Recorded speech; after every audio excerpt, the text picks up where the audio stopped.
This one's extremely significant. It was the first of the Gulf cars to win a 24-hour endurance race. It won the Daytona 24-hour in 1970. It went on to win 7 or 8 other races in different configurations after that, but it was the first car to win a long-distance race for Porsche overall. I've always considered that car probably the most beautiful race car ever designed. I don't think from any manufacturer there was ever a race car then or now that's as beautiful as the shape of that car. You know, that was only part of it, because then when you listen to it run or you watch it race, it's just an amazing car.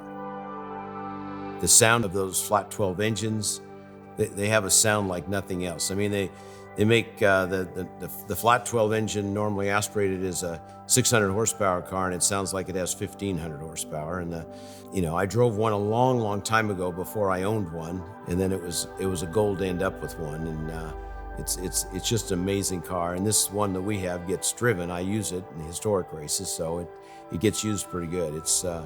It does everything really well. I mean, here's a 70s car, and it stopping, turning, accelerating, sliding through corners. It does all of it just fantastic.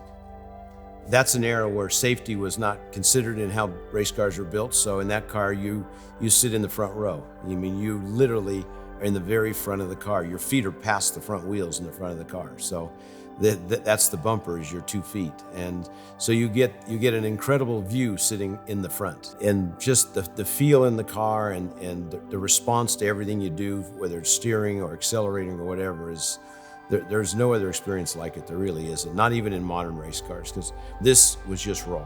This was just, the only help this had was you knowing how to steer it when it was out of control, and using both feet and using everything of yours to keep up with what it was capable of doing, because that's the kind of car it is.